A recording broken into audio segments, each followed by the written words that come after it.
What's up, YouTube? Today I'll be reacting to US enemies are not going to like this video. Well, I'm really curious about this one, but before I go into that, let me ask you for one thing. If you can leave a like, thank you so much for that. It's the best way to show support. If you can subscribe, oh man, you make my day. Have that in consideration. Now let's go into the video. Link for the original one on my description, and let's see what this one is about. Look at this chart. It compares military budgets of countries, but it's a bit different because it doesn't compare one country's military spending to another, but instead compares the US's military spending with the cumulative total of the 9 other countries' military spending, who are all on the top. And America, oh my, America is too much ahead of the competition. When it comes to military, come on. You put Russia, you put China together, they don't compete with America. 10 list of biggest spenders. The reason? Well, the United States spent over $800 billion on its military. That's a lot, to be honest. In 2021, thus outspending South Korea, Japan, Saudi Arabia, Germany, France, Russia, the UK, India, and China combined. Okay, look, low-key China spending actually a lot. Okay. But I think the situation in China is not that great nowadays. I think their economy is actually crashing. I could be wrong, at least I see a lot of news related to that. But come on, America is so much ahead of the competition. Actually, I have a video on this channel that I reacted America versus the rest of the world. And I think America wins. So, and look, I know people say that's a lot of money that they are spending. That's true. But at the end of the day, I like that America is the #1 country in the world, because you may like it, you may dislike it, but they make a lot of good decisions at the end of the day. And we all should be quite thankful for that. I respect a lot. I know other European fellows may disagree with me on this one, but look, they protect Europe. So I think we should be thankful to America. So there's sorry for the mini rant, but again, I think it's important to say this type of stuff. Frankly, no worthwhile comparison to be made here. Yet still, after fighting wars in Afghanistan and Iraq, and after a trade war with China, as well as unfriendly relations with Iran and North Korea, the US has its fair share of enemies who undoubtedly want to hurt them in one way, shape. Okay, before you put a comment that I post too much, I'm already aware, my friend. But let me say one thing. This is a great point, because if you guys stop spending 100% over time, other countries will try to go to war with America, because being the #1 also brings a lot of hate, a lot of enemies, and yeah, I mean, it's totally understandable why you guys are spending too much. And the fun fact that I'm not sure if you guys are aware, but I became aware because of one of my reactions. America can actually fight 2 wars at the same time, 2 major wars. How crazy is that? Or form. So, hypothetically speaking, despite such a well-equipped military, could an enemy ever successfully invade the US or make devastating damages to the nation in some way? Well, as it turns out... I mean, okay, the 9/11 situation, I guess you can say that was a really bad day, but you cannot say that was major damage. That was, you know, it is what it is. It was sad, but people cannot invade America. Zero chance. This question was a bit harder to answer than I initially planned, because the military is only one of the reasons why the US is so unconquerable. You see, the US is in an incredible position, geographically, and its secret weapon might therefore be its location. All you have to do is look at this map to understand why. For That's over a great 150 years, America's territory has stretched all the way across the continent from the Atlantic to the Pacific Ocean. These huge coasts separate the US from any potential enemy. So, okay, maybe I'm crazy, but I think this will be the point.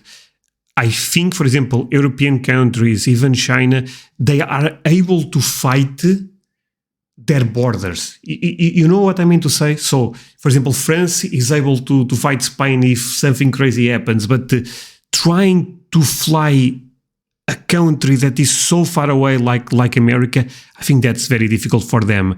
But America can fight everyone, and that's a superpower. Even in wartime, the American mainland is very well protected. Take World War II for example, when America fought in both Europe and Asia at the same time. Barely any attacks happened on US soil during the entire war. That meant American factories could keep making planes and weapons without interruptions, unlike the constantly bombed Soviet and British factories. On top of that, the Defense Production Act allowed the president to allocate materials and facilities for national defense, direct companies to prioritize government orders, and offer loans to companies to make this happen fast. In 2020, this law was used to increase the production of ventilators and medical-grade masks. So clearly, it's a very useful law to have in the toolbox, since the US still has a domestic industrial base with major shipyards, aviation, and automotive factories. A wartime scenario could easily involve switching to wartime production, so this makes... That's insane, look at that. That's insane. You guys say, oh, China also have that. Well, I don't care. I like to see the American stuff. sense. Not to mention the existing military industry, which is already making tanks, planes, weapons, and warships for the US military. Factories on US soil are a huge advantage, because the US military can protect its supply chain simply by defending its own territory. Very little has to come from outside compared. That's crazy, crazy well thought by American government. Since you guys, oh man, this is smart. You guys, the supply chain never ends and they cannot invade. So no chance. I mean, look, I'm not them. I know nowadays with nuclear bombs, everything gets a bit messy and all of a sudden the earth is gone. I got that, and we all should avoid it's very important to be in a peaceful world. But yeah, I mean, if goes down, goes down. Its enemies, who would need to constantly run supplies across an entire ocean. I mean, just look at the size of the Atlantic Ocean and the even bigger Pacific to get an idea of just how long enemy supply chains would have to be. Not to mention the fact that with today's satellites, it would be trivially easy to spot an invasion coming from thousands of miles away and take out enemy shipments before they ever reached the US coast. Supply lines are critical in any war, and the US military is well known for its excellent logistics capabilities. They have the added advantage of the 45,000-mile highway system, which was designed with troop movements in mind. On top of that, the US has 140,000 miles of freight railway infrastructure. Now sure, this can be a double-edged sword, as enemies could use this infrastructure to penetrate into America's heartland. And infrastructure could definitely be a weak point, if not probably guarded. A good example of this would be this pipeline that runs over 5,500 miles from Texas to New Jersey and carries nearly 45% of the East Coast's fuel supply. In May 2021, a cyber attack shut down the pipeline for 5 days, and this is... Okay, so maybe that's a weak point. Look, real talk, the only reason I see a way to invade America is like if Canada is super strong, Mexico is super strong, and all of a sudden two battles are... but I don't think so.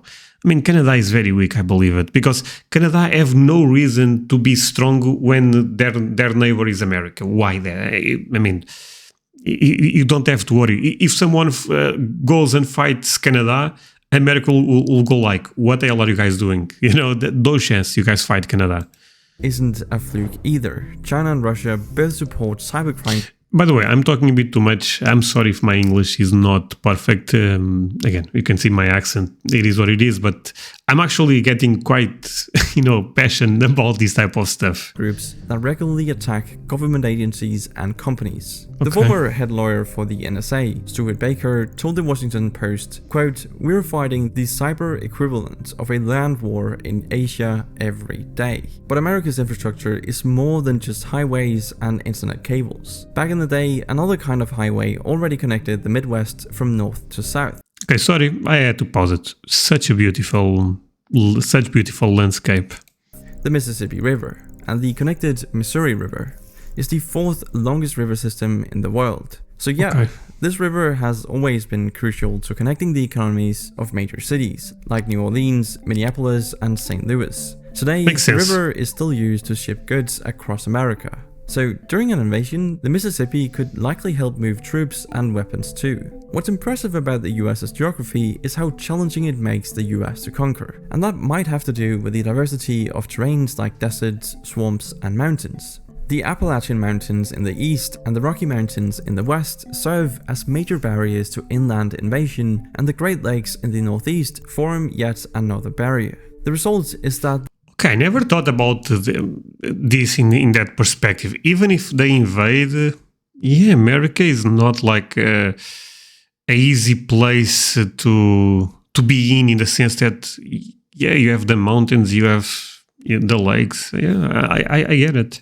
The flatter and if you are unlikely, you even find a tornado, so areas along the southern border seem like the best entry point. But the US compensates for these weaknesses with huge numbers of troops stationed in California and Texas. The coasts aren't any easier to invade with hundreds of thousands of troops stationed in military bases. Not to mention the fact that the US has peaceful relations with its neighbors to the north and south, which both have smaller populations and militaries if any turmoil was to unfold. To the east and west, the US has no neighbors as previously discussed, a fact which has led America to focus on other things instead of imminent invasions. On top of that, the NATO treaty requires European and Canadian allies to come to America's defense if it's ever attacked. Oh yeah.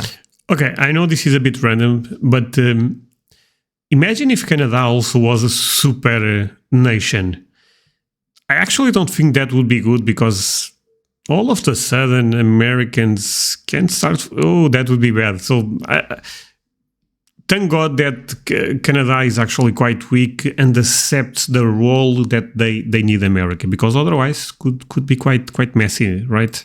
And in addition to its current military personnel, the US still maintains the selective service system. See, all males from 18 to 25 have to sign up for a lottery to be drafted in the case of a national emergency. During the height of World War II, the US drafted over 3 million men per year. So this system could potentially expand the US's military personnel by several million. And we're not even done yet, because besides all this, an invasion is still very unlikely for another reason: the Pentagon's unrivaled resources. As I mentioned in the beginning, the US's defense budget is unrivaled. The US spent almost 3 times as much as China in 2021 and 10 times more than Russia. The result is that... Honestly, Russia spends very little. Did you guys know that? Honestly, Russia is not even looking that great in this war with Ukraine, right? I think they are struggling a bit. So I'm not sure about Russia. I know that they have the red button, but apart from that...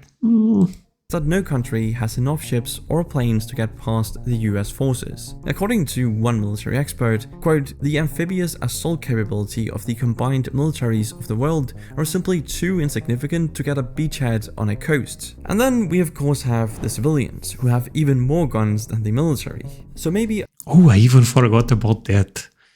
You guys also have a lot of guns inside... Oh... Actually, this is quite fascinating video, right, guys? Armed citizens could also join the fight against invaders. I mean, it's a possibility. But anyway, urban warfare presents more challenges than fighting in open combat and often gives an advantage to the country defending its own territory. We only have to look at Russia's failed invasion of Kiev for proof of this factor. While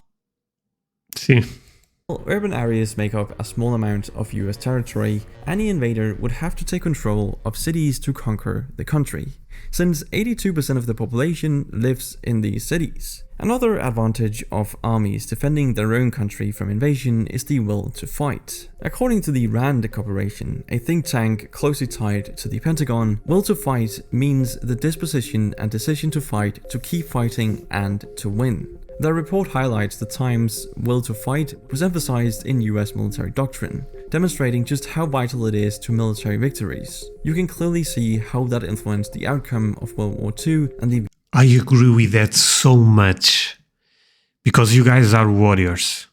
I really believe it. You know, man, I respect this, you know. I'm not sure if why I respect this, to be honest. I'm not even American, but I still respect it. You know, it's still nice to see people. It's not nice to see people dying for their country, but it is nice to know that people will be able to do it. You know, I love that. Vietnam War. When a country is invaded like Vietnam was, it's natural that the invaded country is more motivated to defend its land. I think it's safe to assume the same would apply during an invasion of the US. But let's shift gears for a bit and discuss one enormous US advantage I haven't mentioned, which is self-reliance for its food, energy, and weapons needs. Take these green areas for example. This land is mostly used for agriculture since only 2% of America's land is in urban areas. This low-lying land is a major reason why the US is nearly self-sufficient in agriculture and even exports food to many countries around the world. It also explains why America now actually has the most arable land in the world. That's right, the US has more arable land than India and China. What's more surprising is that India is only a third the size of the US, and China is slightly smaller but can only sustain large populations near its east coast. The crazy thing is that both of those countries have over 1.3 billion people, or about 1 billion more than the US population. And since the US is only projected to grow by another— Okay, I don't want to be too much of a conspiracy theory type of guy, but the thing with China sometimes that scares me is do you guys think we know how strong they really are? Because I don't think they are stronger as America, to be fair, but maybe they are a bit more stronger than we are aware, because the government does not tell anything and puts a bunch of lies, or maybe they could be even weaker. You know, that's the other point you can make. Even with Russia, who knows? But Russia right now is getting a bit exposed, I feel like. Another 100 million people over the next century, the US likely has enough resources to support a billion-plus population, but they don't need to.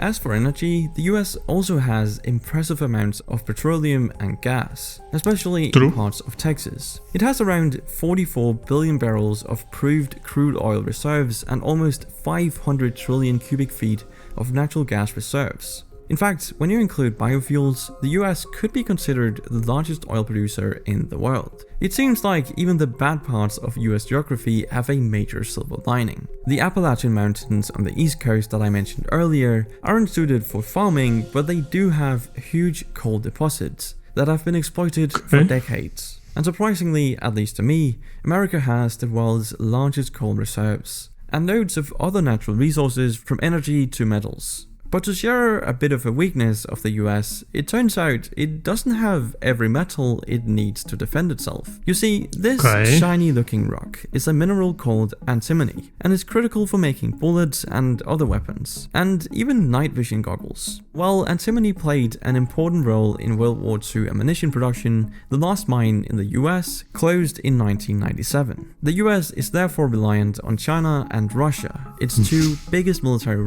That's not good. You cannot be relied in those countries. I'm sorry. Let's be real here. You cannot.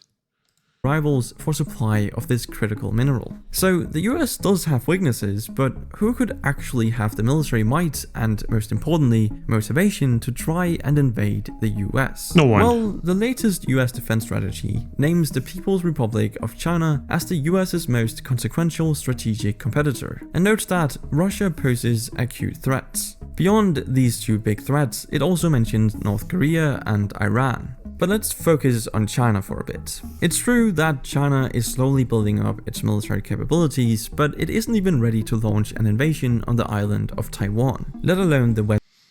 Okay, maybe a hot take. I don't think Chinese soldiers are as strong as Americans.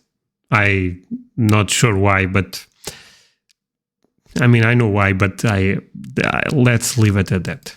West coast of the— I really believe Americans are, if even in the ground, they will be too much. United States. I don't think I even need to mention how the loss of its largest trading partner would devastate the Chinese economy. Still, there's so— Honestly, this looks kind of fake.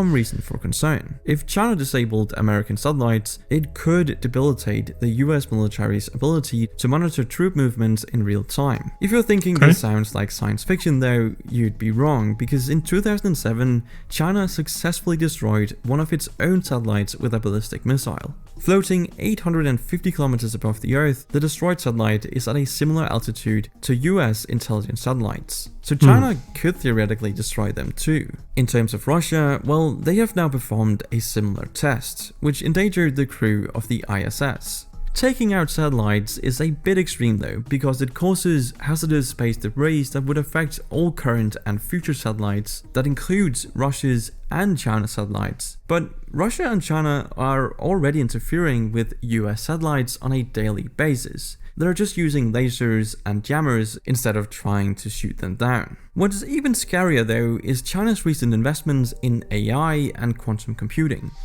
Okay, so this is actually a fascinating topic that I believe, but the thing is, I also have a feeling that the US military already have a lot of AI helping them, and they have a lot of robots, stuff like that.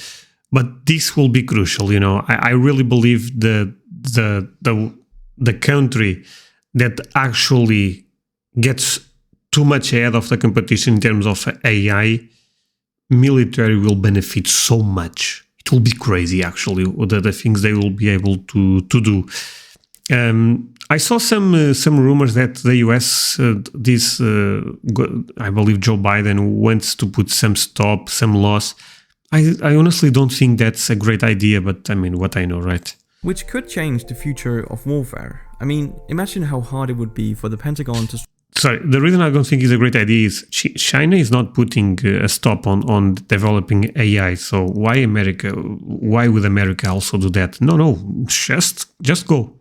Strategize against an enemy using an AI supercomputer to calculate decisions in milliseconds. But if we look at Russia again for a second, their military has turned out to be much more disorganized and incompetent than we imagined before their invasion of Ukraine in early 2022. Still, they're definitely a force to be reckoned with nearly 1 million troops, thousands of vehicles, and specialized hacker units. As for other potential... That's true. They have a lot of hackers. That's actually true.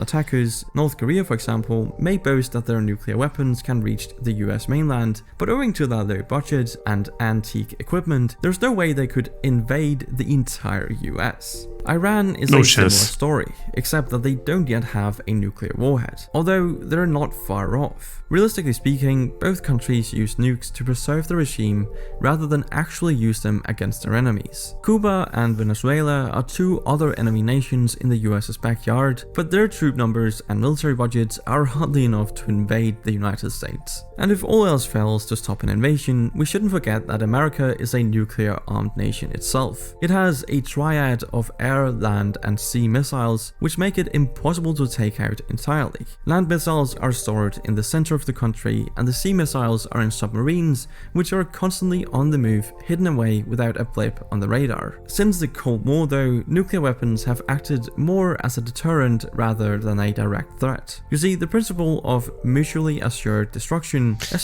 I agree with that, but still scares me because who knows, you know? Maybe we find a crazy guy in power and all of a sudden. And this applies to all countries, to be honest with you guys. I think that's a bit scary. Essentially means anyone who uses a nuke will get nuked back, launching a chain reaction of nuclear warfare eventually. I mean, sure, but the consequences are... Jesus, I can't... I was watching a documentary about this, and if the World War III goes down and there is nuclear bombs involved, yeah, I mean, we all be in a bad situation. Obliterating Earth and ending humanity. But just for fun, let's compare nuclear arsenals. Alright, so the US and Russia currently have around 5,000 nukes, with around 1,500 deployed at heavy bomber bases and on intercontinental missiles. And then we of course have China. It has a couple hundred nuclear weapons, but none of them are deployed. Now, these numbers might seem high since they can literally eradicate humanity, but this is actually a low point from the peak of 70,000 nukes worldwide in the mid-1980s. What's still quite worrying though is that while the US claims to have decommissioned over 11,000 nuclear warheads since 1994, China and Russia are thought to be increasing their stockpile. But despite this, yeah, this is where things get a bit more tricky. But if the question is, can someone invade America? I really don't think that that's possible.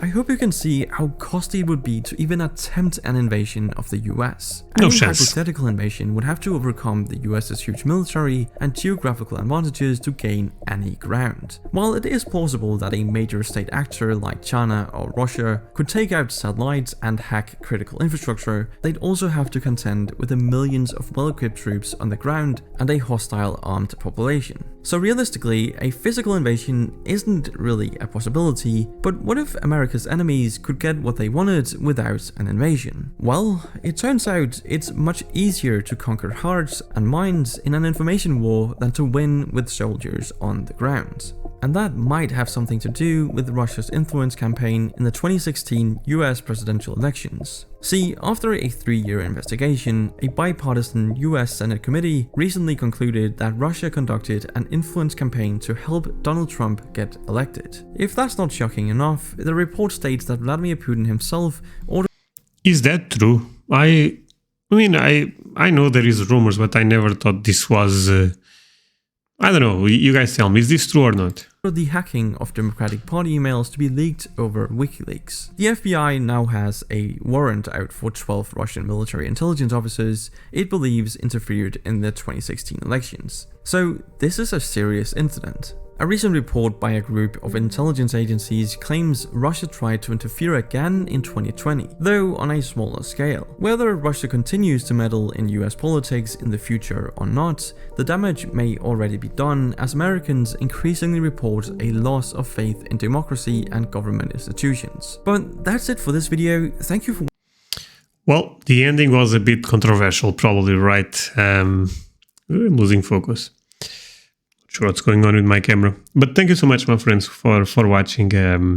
Not sure, I mean, I always think I'm recording for 26 minutes. How many people are actually watching until the end? Probably a very little number, but if you are doing that, thank you so much, really means a lot, and I hope you end up enjoying spending this time with me. I know it's through a computer, but it's always a pleasure, and do not forget to leave a like, do not forget to subscribe. See you guys next time, and yeah, bye.